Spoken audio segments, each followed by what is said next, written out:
First this evening, we're going to hear from the English and Social Studies teachers for grades 7 through 9. Hello, my name is Miss Emily McLean. I teach 7th, 8th, and 9th grade English. Hello, I'm Victor Plata. I teach 8th grade literature, 8th grade language arts. Hi, my name is Nick Sterrett, and I teach the English 1 honors course for 9th graders. I also teach the high school level with the 11th grade AP English language class and film studies. All right, so I'm going to start off for us, and just a quick update. So I mentioned I do teach 7th, 8th, and 9th graders. You did get emails from me today just going over our novels and letting you know that the students were able to log in to the HMH literature book today, and they're able to either do that online or use this great big awesome brand new interactive literature book. And we are also using vocabulary.com, and the words that they're using and playing with and practicing online coincide with the literature that they are reading. So it's pretty exciting. And much like 7th grade language arts, 8th grade language arts also follows the same curriculum through the same company, the same textbook. So we have the online version and the paper version. Students can follow along in both versions. We also use vocab.com, using the same words that we read in the textbook in vocab.com. We also emphasize writing every single day in our journals, and I ask that parents at the end of each week read those journals and evaluate there's sons. Every week there's going to be a little bit more demands on their writing, on their narrative essay writing for their journals. And every week we are going to increase scaffold on what we've learned before. This week we are learning about our ah moment. Once again, I'm Mr. Sterrett, English 1 honors, and the honors track is available to students at the 9th grade level. And essentially a lot of things we're doing are the same as the courses that are laying the foundation for that as in the 7th and 9th grade levels, or 7th and 8th grade levels. We utilize the same textbook, the vocabulary.com. But also, I guess I have the advantage of teaching the AP language class at the 11th graders. And so at the honors level, I'm laying a foundation for a lot of those things that they're going to see later on in their high school years. At the same time, however, we still use the same writing program as 9th graders and 7th graders and 8th graders. We standardized that many years ago.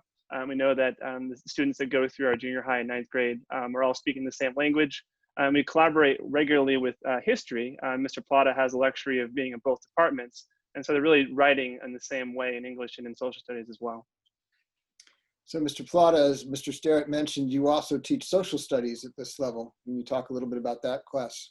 Yes, of course. I teach 7th grade history, American history, and we start off with the peopling of America, followed by the colonies, the revolution, industrialization, and pre-Civil War expansion. We do a lot of writing. We will follow the same Jane Schaefer writing program as we have in English. So there's a lot of cross collaboration there. And we also work on maps. We work on an atlas of the world, and we also learn about money. The common theme in history is money, taxation, and money, because that is a common theme in our history.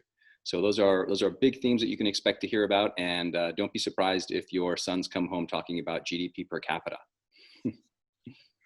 Well, thank you, English and Social Studies teachers. Next, we're going to hear from our Theology department. I direct campus ministry, and I want to take you to our chapel for a moment. This is the colorful icon you see in our chapel on campus. The man close to Mother Mary and even closer to infant Christ is Christian Brother founder, Blessed Edmund Rice. We like to call him our proverbial big man on campus since he's about 20 feet tall in the chapel. We at Palma network with Blessed Edmund Rice Christian Brothers schools and missions throughout the world. The icon of Blessed Edmund Rice tells stories I can talk about all night, but to keep it pithy, Edmund Rice hails from Ireland. He lived from the year 1762 to 1844. If you notice in the icon, Blessed Edmund's head is encircled by a Celtic spiral symbolizing the mystery and grandeur of God. Over his heart is a downward dove representing the Holy Spirit. His hands are open in loving service to the poor. Head, heart, and hands, Blessed Edmund imbues our school life with the light and color of faith in action. Always at Palma from the God who is love. Thank you. Now I believe Sarah DeSantis will share information about her theology classes. Hi, I'm Mrs. DeSantis, or Sarah DeSantis. I teach 7th grade religion, and I'm really excited about this new Bible that we'll be using this year. This is the Augustine Bible. We'll be using it as a resource as we guide ourselves through the life of Christ, the journey of creation, and really instill the importance of our gifts that we have and how to use them in terms of service. Hi, I'm Mr. Stebbins, Adam Stebbins. I'm the Religion 8 teacher, which is church history. We kind of pick up a lot where Mrs. DeSantis' class leaves off with the life and mission of Jesus, and keep the story going through the time of the apostles, and then through the Middle Ages and up and time, God willing, time a lot up to the present day. So to see how the church is a continuity of a community of believers of over 2,000 years. So it also kind of serves as a bit of their history class, since they don't have a history class per se in 8th grade. So I kind of tell them it's always the best of both worlds, but very happy to teach it. One of my favorite subjects to teach, and looking forward to a great year. Hello, I'm Mike Berger, and I teach Theology 9. So Theology for your favorite Palma freshman. This week we are figuring out whether or not there is scientific evidence to support a belief in God. And then we're going to be jumping into my favorite book to teach, which is this one right here. Or perhaps the one you have at home is this one. No problem, whichever version you have. We're going to get to know this book on a broader and deeper level than perhaps they've ever read it before. I'm looking forward to exploring the Bible with your sons. Thank you, theology teachers. Next up is our math department. Hello, my name is Mr. Salcido. I teach fundamentals of math, general math, to our boys, and I also teach 9th grade health class. Fundamentals and general math basically is we're going to be talking about the adding, subtracting of integers and moving into rational numbers, and hopefully filling some holes that students may have when they come to our school. Hello, my name is Joey Silva. I teach pre-algebra and algebra 1. I'm also teaching AP Environmental Science this year. Good evening. My name is Jane Burton. I teach Algebra 1 Honors, Geometry Honors, Pre-Cal Honors, and Pre-Cal Standard. Hi, I'm Tim Martinez. I teach Geometry, Algebra 2 Trig, Algebra 2 Trig Honors, Statistical Reasoning in Sports. I'm the head JV football coach. So if freshmen, I would have you signing up already. I'm also the director of summer school and the director of the new Smart Start program. So I thought I'd take a minute to tell you a little bit about the math department. Over the past few years, we have done an extensive examination of our curriculum in an effort to meet our students where they are. We're getting students from all over the county, all over the area, so we really want to try to meet them where they're coming from in order to help them be as successful in their math. For example, we have 8 possible different math classes for grades 7 through 9, which students can be placed. We use multiple data points when we're trying to place those students, just to make sure that your son really is successful, not only in their current class, but that also they'll be successful in those future classes, both here at Palma and in college. Throughout the curriculum, we are constantly working to try to balance the challenging material with also really deep understanding.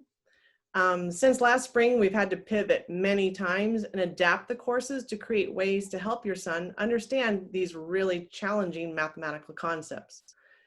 One of the ones that we really wanted to talk to you about was this idea of the Wednesday flex days. This is a great opportunity for the math department, but it's also a critical day for the math department, as we want to be using this day for a variety of purposes, including introducing new concepts, administering assessments, providing individual or small group help. We really want to have you understand that we would like your son to be available during those flex day times. We appreciate all the support that we've gotten this year so far to continue to work to try to teach this challenging subject area to your son. And we really thank you for trusting us with their mathematical education. Well, thank you, math department. Next up is the science department. Hi, my name's Art Henry. I teach biology, advanced placement biology, anatomy, and physiology.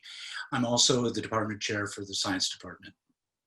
Good evening. My name's Isaiah Jimenez. I teach junior high science, freshman biology, and I also teach freshman health. I'm also the head wrestling coach here too. Hi, I'm Armando Galindo. I teach 7th and 8th grade physical science, chemistry, honors chemistry, and AP chemistry. So this year we have a little bit different science class for our 7th and 8th graders. They're now combined into one science class. This year they're taking physical science, which is pretty much an introductory class covering topics like intro to matter, motion forces, working machines, different things to get them ready for their later science classes. We use Savvis Realize, which is a pretty cool app that they do online where they're able to do interactivities and virtual labs, working in breakout rooms together, kind of mirroring what we would do in a normal class. But it's a cool way for them to actually be working semi-hands-on through virtual learning. And next year, when 7th graders become 8th graders, we will switch to the natural science curriculum. Okay, well, thank you, science teachers. Next is the PE and health teachers. Hello, my name is Jeff Carnazzo. I'm the head of the PE department. I teach junior high PE. I also teach United States history to 11th graders and AP United States history to 11th graders. And I'm also the head varsity football coach. And I'll talk to you a little bit more about PE as soon as we get through the department. Hi, I'm John Noska. I teach PE, and you can also find me in the Student Center. Good evening. I'm Phil Jamalco. I teach freshman PE, and I'm also a freshman football coach and the head varsity baseball coach, along with the freshman guidance counselor A through K in the alphabet. All right, a little bit more about our PE program. I'm actually, may sound strange, but I'm more excited about PE this year than I have in my 30 years that I've been teaching it at Palma. We just implemented a new app that, and out of necessity, because everybody's at home, obviously, and we want to track their PE. I mean, PE is more important now than it ever has been, I think. We need to get kids active, get them going. And I'm seeing that there's definitely a need based on the progress that we've had so far and where they started a couple weeks ago. But anyways, the app is called Platform, and it'll follow them all the way through PE at Palma. And if they continue on and play in the football program, we are implementing in the football program in the future as well. So we'll be able to track their progress all the way through senior year from 7th grade all the way on. So yeah, exciting stuff. Those of you guys who have kids in PE right now, ask them about their app and you can take a look at it. Thank you. All right, next up is our foreign language department. Good evening. I'm Mr. Gomez, and I teach Spanish for near native speakers, which is a new class this year. Okay, those involve 7th graders who've been dealing with dual immersion. And I also teach Spanish 1, Spanish 2, and Spanish 2 honors. And I'd just like to say that we start the class with a prayer in Spanish. Buenas noches o buenas tardes. My name is Andrea Ruiz, soon to be Miss Aguirre. And this is actually my first year here at Palma, and I'm teaching the upper levels of Spanish, Spanish 3, 3 honors, and the AP Spanish language and culture. Buongiorno, io sono Signor Doherty, Fred Doherty, sono di Monterey, and your son should be able to do that. In beginning Italian, we started off with the introductions, and I'll be talking a little bit in a minute just about what we do as a department. Good evening, this is Mrs. Zhang. I teach Chinese 1, Chinese 2 to honors, Chinese 3 to honors, and AP Chinese.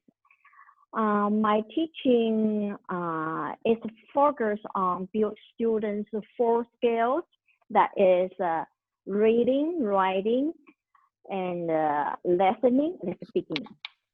Okay, so in the early years of a language, a lot's going on in a person's mind. You know, there's framework being built. So it's actually considered really challenging if your son is starting a language. There's patterning going on. It's important not to get behind, and it's important to practice. So even if your son says, I don't have anything to do, I recommend practice. One thing that I want you to know is that when they do studies culturally, the cultural studies seem to bear a lot of value for your son's future. So the more that your son learns or that you could support something like film, food, travel, statistically, those kind of things improve scores as well as future because it's broadening the mind. There's patterning going on with that. So in the early years, you should look for, memorization, present tense, and then that building as time goes on. So keep in touch with your teachers in languages, and I suppose with everything else if you've got any questions. But like I say, if your son says he doesn't need to practice, that's just, everybody needs to practice. Thank you. Molto grazie. Thank you. Thank you, Mr. Doherty. Fine Arts and Yearbook next. I'm Mr. Stephen Uccello, and I have the pleasure of being the director of bands at Palma. And the classes we offer are a junior high band, which is a no experience necessary. We provide instruments and all the materials, so you can, if you're interested in music, that's a great one to start with. The high school symphonic band, which is kind of takes it up to the next level. And then also there's jazz ensemble. And we also offer beginning guitar, which I also teach. And then there's the newest addition to the music department is an audio production class, where we're just basically learning how to be recording engineers, even composing some music, creating, mixing. We do some film scoring events stuff as well. So those are our offerings for the department. And though we do work hard, my philosophy is when your first experiences in music should be fun. So I really try to put an effort into, they'll be successful at what they love doing. So we do have a lot of fun and we work really hard as well.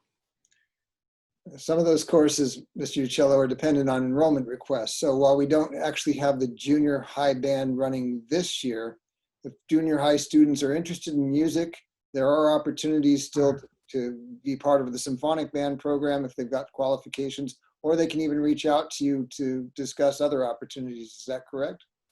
Yes, in fact, there's a few students this year that we're just doing one-on-one lessons, and that is no extra cost. That's kind of just included if you are interested in starting out. I'm doing one-on-one lessons through Zoom, of course, for most of the band instruments. Yeah, if any parents have a junior high student who's interested in one-on-one lessons, definitely can contact me directly. Okay.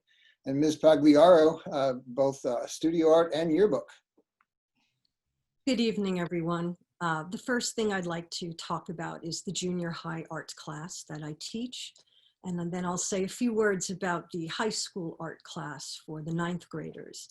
And for the junior high art class, I do show them Western and non-Western art. And I use these works as a starting point to inspire our students to observe closely, to think critically, and to hopefully discuss respectfully what students are looking at. I hope to help them observe and translate their thoughts into language and listen and respond to multiple perspectives. They work from observation and from their imagination as they develop their appreciation. I also hope to help them develop skills in concentration, accountability, and expression. And in both the junior high as well as the studio art class for high school kids, the students work on about 3 to 4 projects a quarter. In the high school art class, one of the big differences is this push to help students create a portfolio if they would like to. I also have them use appropriate vocabulary in quizzes as well as written analysis. I also am the yearbook advisor. And for our junior high yearbook, we are always looking for students who would like to participate in documenting the school year. This year will be done primarily, at least right now, online. We have weekly meetings, and we would love to have as many students get involved with taking photographs and contributing some writing this year. Thank you. All right, and last, our counseling and study skills. Good evening, I'm Irina Short, and I'm the guidance director. This is my 22nd year as a counselor at Palma. I work with the 9th through 12th grade students whose last names begin with L through Z. Hello, it's me again. I am the high school guidance counselor A through K in the alphabet, and excited to work with your young men this coming year. Hi, good evening. My name is Mr. Beasley, and I am the 7th and 8th grade counselor. I work in collaboration with your son's teachers, and I will be meeting with your sons through their religion classes with Mrs. DeSantis and Mr. Stebbins. My number one priority is to offer encouragement and reassurance to your sons, especially not just in school, but in life, particularly with all of these unknowns. I know it's a unique situation, but I'm reaching out to as many boys as I can through email. And please reach out to me if you have any questions or concerns about your son. That's why I'm here. I want to be there to support. I'm also the resource director, where I meet with several students twice a week in the morning. I make sure that they're organized, prepared for tests and quizzes, and I work closely in collaboration with their parents and their teachers to give them the necessary support that they need for that class. That's the study skills class. Please contact me with any questions or concerns around your son. My name is Mr. Beasley. Thank you. Our mission is to help our students personally and academically, either in a one-on-one setting or in group settings. And we conduct weekly grade reports and work with our students and faculty to help get them back on track. Palma is a college prep school, which means we are here to help navigate the college application process. We provide extensive support and information to our students throughout their 4 years. The counseling department uses a software program called Naviance, which is a comprehensive college, career, and life readiness program. We introduce it to our students freshman year, and they begin by creating a resume and updating it yearly. They are also able to take different assessments, such as personality tests and career interest surveys, which will help them with their college research. So if you have any questions regarding your son's grades or assignments, reach out to the teachers first. And then please contact your counselor. We're here to help in any way that we can. All right. Thank you, all of you, for the introductions and the brief presentations about the programs. We're just about at the halfway point of our presentation this evening. So we're going to transition to the questions and answer session. I've got some questions that I will direct towards various teachers. And so I do have a question right now for Mr. Uccello, asking if the music program here provides instruction in drums or piano. I typed an answer in there. We don't offer piano lessons, though I've incorporated students who play piano into the bands. And we offer percussion lessons. Not full drum set, but I would start students out on a snare drum and mallet percussion, which is playing notes on a piano keyboard. It's set up like a piano keyboard instrument. Okay, thank you. And thank you for answering that in the written form as well. I have another question asking about the difference between English 8 that Ms. McLean teaches and Mr. Plata's Language Arts 8. Why do some students have 2 English classes in the 8th grade? I can start and then I'll let Mr. Plata go. So English 8 really requires students to write for various purposes and audiences, pushing them to develop confidence. That is the main key. And we focus on the 5-step writing process. So brainstorm, outline, draft, revise, and publish. And that is our main goal for the year. And as far as Mr. Plata's class, he's more focused on the language arts aspect. In my class, English 8, we are not reading out of the literature book. Mr. Plata's classes are reading out of the literature book, so mine is more focused on the writing. So I'll ask this as a follow-up both to Ms. McLean and to the foreign language department, because the foreign language options for students do generally begin in grade 8. How are some students placed in Spanish or Chinese and some in English 8? What would usually be the determining factor? I'll let somebody else speak. You guys can talk. Okay, so what is the criteria for entry in foreign language as an 8th grader? Because foreign language classes are high school level classes. They're mixed with grade 9. Yeah, and so let's say someone chooses to sign up for Italian, and this year maybe 18 people signed up. Well, we'll look at the names. We'll run it by the English department to see how they're doing. If they're doing rather well, will think that at an 8th grade level, they can take that class. And I know that's the process. They have a choice of what they're taking, but then we also look at how they're doing overall, because it could be, overwhelming if someone isn't like, every year the students' minds are growing and absorbing. And so as long as it's appropriate, they can be in a foreign language class. I'm really not sure about the English side of it, but I know that's the process we make. If they choose it, then we review it. We get input from the English department. Yeah, and I can add to that. So I teach 7th, 8th, and 9th graders. So when they're in the 7th grade level, I really check throughout the year that they are prepared and ready to move on to learning a different language other than English. And they do need to master the standards in 7th grade language arts in order to be able to start a new language. So that happens in 7th grade. I would highly encourage more students to join English 8 as well. It's very fun, interactive, really builds confidence. They learn on a whole bunch of different ways of writing. We focus on the research report. Well, actually, Mr. Plott is teaching the research report this year. But we focus on many different kinds of writings, which you can see in the syllabi that was sent home. But we want to make sure that they are ready to move on to start a whole new language before they. I think that's one of the exciting things about our junior high program, that it can be tailored for those that perhaps need more English support, in which case they can't have 2 English classes in grade 8, or if they seem to be ready to begin a foreign language program, they can begin a high school program in grade 8, with the goal with the 2 English classes, of course, to make sure that they're really a solid foundation for starting high school English here in grade 9. Let me ask another question here. So this is for the English department. I guess Mr. Sterrett can address this. When do honors class, you mentioned that honors classes start in grade 9. What's the criteria for entry into an honors level class?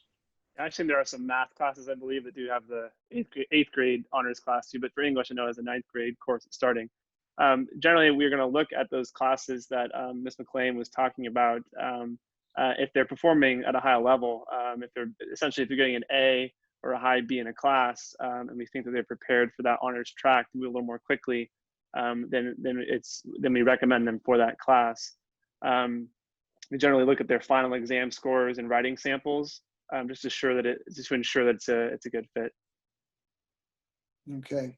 And there is a possibility of movement between the honors and college prep track as they go forward in high school. Is that correct? That's correct. I've also taught the 9th grade English 1A class for many years.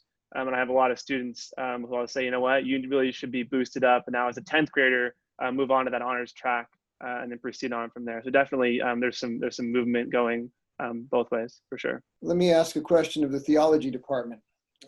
Do students take a religion class every year? So this is Mr. Berger speaking. The answer is yes. And that's been true probably, I believe, since Palma's founding. And it's founded on the fact that we are an Edmund Rice Christian Brothers School. And the founder of the Christian Brothers, Edmund, considered religious education to be the highest priority educationally for his students. And we've sort of picked up that charge and run with it. And we believe that every day in a religion class and a theology class really does help a student develop spiritually and morally, which is the first of our Palma ISOs, or integral student outcomes. Okay.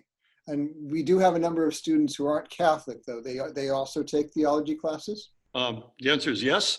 And there are various reasons that you could use to explain why a non-Catholic would be in a Catholic theology class, what there is to get out of it.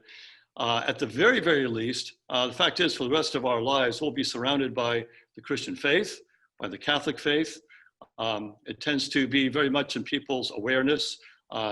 Next door, there might be somebody who's Catholic and so on and so forth. And in headlines and in a political year like this, the word Catholic shows up a lot. And at the very, very least, the more you know about the Catholic faith or familiar with it, what it teaches, its practices and so forth, the better you can understand a whole lot of people around you and a lot of events that happen in the world. I know students also take world religions at the upper level. So our classes aren't just solely based on Catholicism. you know, we do talk about a lot of other religions in the world, I think, at each level. Currently, and I'm Mr. Beasley again. I teach world religions to the seniors, and we have a Sikh, we have a Hindu, we have a Muslim, we have a follower of Judaism. So we have all faiths represented, well, many faiths represented at our school. Yeah, we want to be welcoming to everyone. Let me ask a question for the math department. So you talked about how placement occurs. How can a student advance in the math sequence if he's especially ambitious? We know that, for example, if a student is placed in pre-algebra in grade 9, maybe he can't get ahead to pre-calculus. Is there any opportunities for him to advance if he shows that he's ready? There's lots of ways, and I'm going to let Mr. Martinez answer a little bit about the summer school program for this, but placement is near and dear to my heart. I think it's critical, especially in math, that we get this placement correct. It's one of the areas where if it's not correct, it becomes a bad scene for that boy in particular, and it really can really squash their confidence quickly. So it's something where we really want to set them up so that they're challenged and also have opportunities to be successful. So what we've designed is a program to really try to meet, like I said, all those people in different spots. The one area that we really felt that you could maybe spend a little less time on was that geometry section. The Algebra 1, Algebra 2 skills are critical. The pre-algebra skills, those are critical. So what we did is we designed a program so that geometry can be taken over the summer so that you can leapfrog up into that. And so I'm gonna let Tim describe that program a little bit more. Yeah, thank you, Jane. Yeah, that program has been running for over 20 years, and I have a lot of confidence in the program. I've been teaching it myself for over 10 years. And so as your son gets into his classes and we get into picking classes for the next year, you'll receive some information from me about, about the summer program. And what you're going to have to do is you're going to meet with your teacher and make sure that you qualify for it. But we do the whole year, the whole summer in 5 weeks. And I was really excited this year. We were able to accomplish it through Zoom. I wasn't sure, a little nervous going in, but it ended up being great. And the feedback from the kids and the parents. So we actually were able to accomplish it this year. We had 12 students go. But it's very important that if you do choose that, one, that you get the permission from your teacher, and two, that we have the paperwork so that Mr. Villarango can have the placement set before. Because if you're waiting and you decide too late, there's a good chance that you could not get that placement that you need going forward. Okay, I have a follow-up question for the theology department quickly here. It says, my son is not baptized. We are both raised Catholic. Now that my son is older, if he decides he wants to pursue becoming Catholic, can Palma help in that process? I can speak to that. I think it's a wonderful question, and I hear that question often.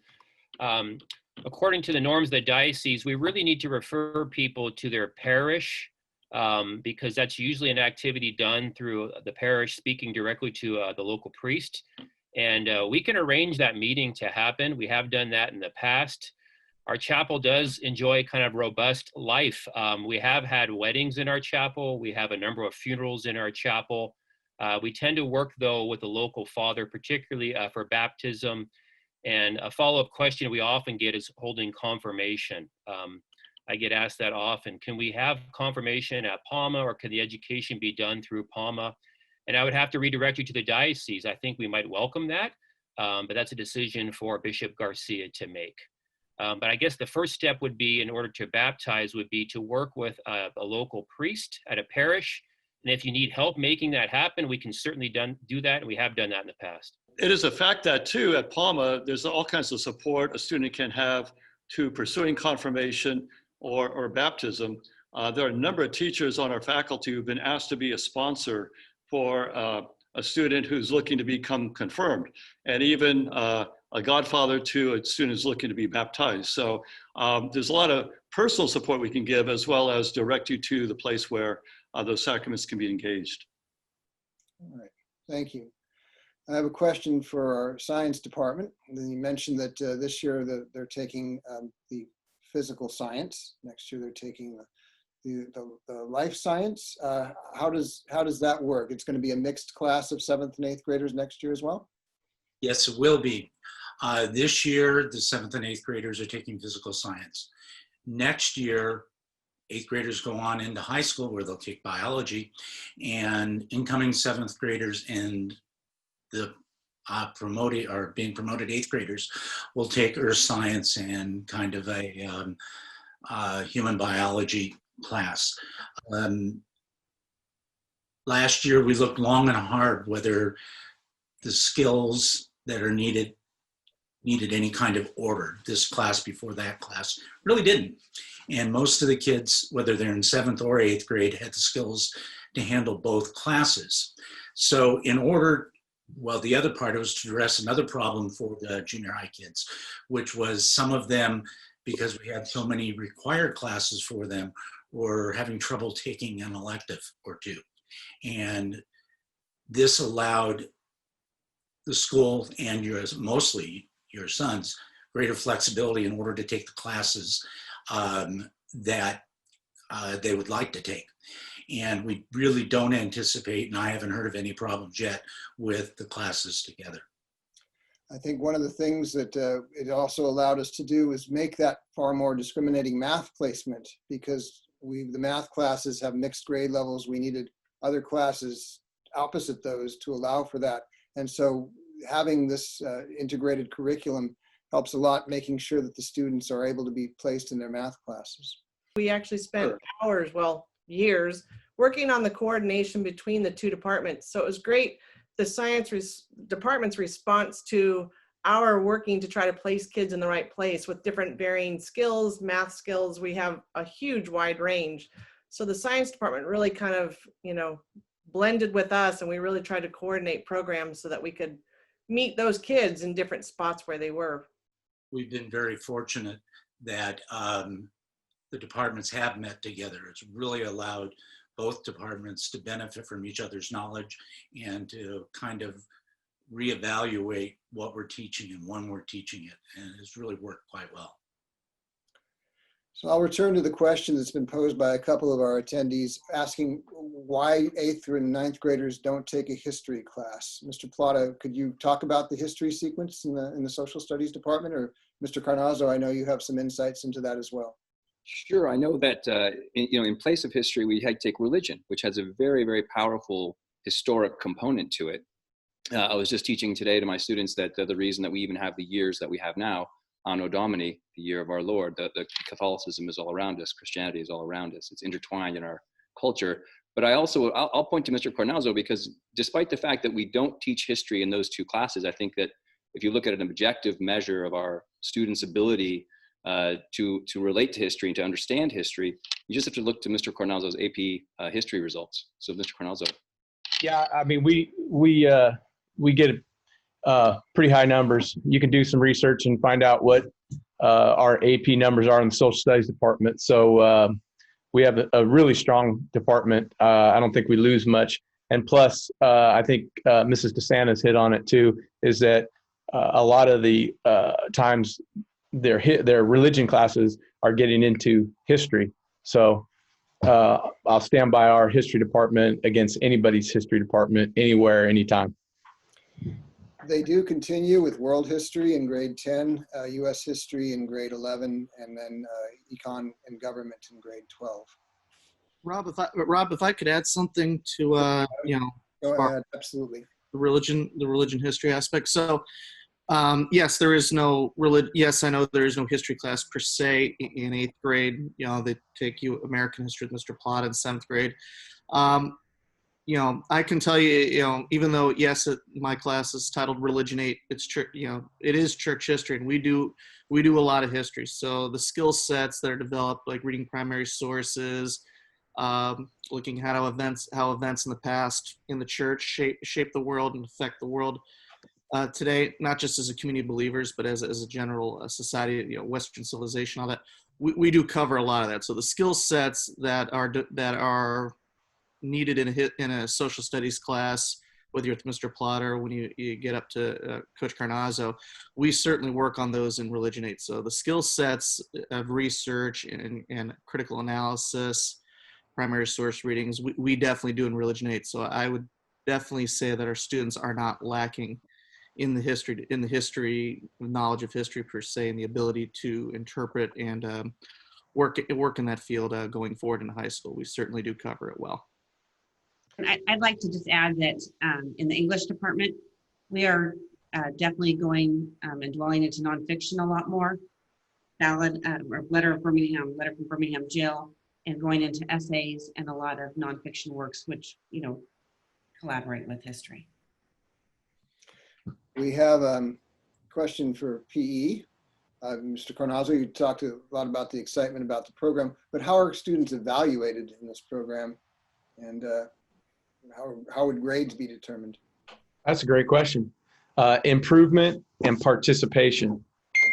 Not everybody's blessed with, you know, pure athleticism, but and that's okay as long as they are, you know, improving and they're trying, then they're going to get a good grade. We also have added in the junior high a nutrition component of it as well, and they have a notebook and they're taking notes and sprinkling some, you know, different information and quotes and things like that. So you know, as of right now, we're not going to have them sit down and take a test, but you know, they will be graded based on their participation and their improvement and their willingness to participate. So, and it's true that all ninth graders will be taking PE this year because of the given circumstances. Is that right? Yes, that is correct. Because of the unknown situation with athletics, all freshmen are enrolled in PE. Just in case, let's hope it doesn't happen. We started our workouts this morning, but let's hope we have athletics. But under normal circumstances, freshmen will have the opportunity to opt out of PE if they're playing in a sport. Sorry. But because of the unknown factor, we want to make sure that they get their PE requirement done. Yeah, that was a new program just last year. Up until last year, all freshmen were required to take PE as a class. And we anticipate returning to that in the future once things start to normalize again. But there were too many potential freshman athletes to be able to just determine that everyone would take health next semester. It just wasn't going to work. Or take health this semester on the hope that PE would be, you know, sports would be a free next semester. So that was the decision to put all students in PE this year and keep them active. All the PE classes and health classes are running period 7 for freshmen. So we talked about PE, and I have a follow-up question for Fine Arts and Yearbook. Something new this year. So how do students, when did they get the opportunity to take art? Those that are taking art, what are they not taking in middle school, for example? It's an elective, so they have an option of taking either PE, performance arts, or a studio art class. That was a way to get it into the school day proper. We used to have PE as kind of an appendage to the day, or not PE, sorry, studio art. So we wanted to make sure that students had an opportunity to get that during the course of the school day. And again, many of them do take athletics when those are running. So that was the thought of having art be the opposite of PE this year. You mentioned a little bit about the yearbook, and you're encouraging students to join that. Will there be some sort of solicitation or meeting for them to find out about the yearbook? Yes, I think we're going to have more information when we talk about our clubs with everyone here at Palma. And it will be a little different this year because we are starting out at home. So I would encourage students who are also interested in maybe problem solving on the computer to maybe have a go at this, because there will be sort of independent work time. And I will teach them the basics of graphic design, and they'll learn a program as well as hopefully doing some writing and photography for us. And families or parents can always contact me at yearbook@palmaschool.org. You mentioned that we're having clubs, and there was a question here about clubs. Now, our activities director, director of student life, Mr. Naroyan isn't with us during this hour. He will be in next session. But I can speak that I know from talking with him that we are arranging a club sign-up time. So that is coming. There was a question about students getting involved in clubs. Please pay attention. It's in the next few weeks that you'll be able to see how your sons can sign up for clubs, both at the middle school level and at the high school level. Counseling. So I know that the study skills class was mentioned. When is that offered, and how would a student who is interested in becoming a part of that class look to join it? I am the study skills teacher. So that class runs twice a week on Mondays and Thursdays. And if you're interested in enrolling your son, you can contact me. There is an additional fee attached to that, but we can talk about that as well. So please contact me if you're interested in enrolling your son in the study skills program. There are some options to have a prorated, like if they don't meet both days, but it is really a class where you have kind of individual attention. Is that right? What exactly are they learning in the class? It's not a big class. I know it has a small number in it. Yes, I mean, we cover everything from organization to time management to different ways to study and approach material, to advocating for yourself with your instructors, to formulate the questions that you're trying to ask. It's individualized and catered towards each student because each student is in a different grade and has different abilities. So I work in close collaboration with the parents and the teachers, like I mentioned earlier, to help give this student the most support that he can have to be successful at Palma and beyond. And as a general question for the counseling department, how will counselors be meeting with students? Are you going to be soliciting, are you going to be meeting with them individually? Are you going to be, I know parents can reach out to you if they have a concern, but are you going to be connecting with the students individually as well? Yes, as the junior high counselor, I am meeting with them as far as emailing them through CORE. I'm the CORE advisor, so the CORE leaders have met with all of the 7th graders several times, and so they'll let me know how those guys are doing. Also through the religion classes, and I can certainly arrange a time to meet individually with the student on Zoom through with the parents present. The same goes for the freshmen. As I said before, we will be running weekly grade reports. So if we see a decline in the student's grades, we'll be reaching out to the student either via email or through Zoom sessions as well. So we just have about 5 minutes left here before the end of our presentation. One of the questions, and I can answer this on behalf of the group, it says, is there a weekly or monthly calendar that shows homework assignments that students can print out? I know that all of our teachers are posting their assignments on fax, on a parent portal, or it's now called family portal. So if you have questions about how to log in or how to have your student log in, please reach out to us. You can print out the assignments for the week. There was another question about PE, just that your son doesn't have PE on his schedule right now. There's a semester-long health class and a semester-long PE class. Those will flip in January, so your son would have either health or PE, depending on the semester he's in. They were just kind of sorted randomly every 4th student into a section. And then a final question is about electives for freshmen. So are there any electives running in 0 period for freshmen? Mr. Uccello, I believe the music program is an elective in 0 period. Yes, that is correct. Yeah, the symphonic band is 0 period. I know AP Psychology and AP Spanish language are running there. Now those wouldn't be so much for freshmen. We aren't really looking to overload our freshmen with 7 classes a day. We want them to get a very strong foundation. 60 units are required of freshmen. So they're certainly not falling behind anything. And in fact, next year, they'll take 60 more units as a sophomore and potentially even 70 by having a second year of PE met through athletic participation. That's a requirement to have a second year of PE, and they will either meet that through a year of athletic participation or taking a health elective as a senior. But I want to again encourage you that if you didn't have a question answered tonight, or you have a question about your son's progress, please reach out to the teacher directly or to the counselor. Whole point of this evening was to get you to have some faces and voices behind the names that you see, so that you're able to be introduced to our faculty, the heart of our school. It's such a hardworking faculty. I've never been a part. I can't even imagine a harder working faculty than the group that's here this evening. So I'm thanking them for giving up some of their time this evening to be with us.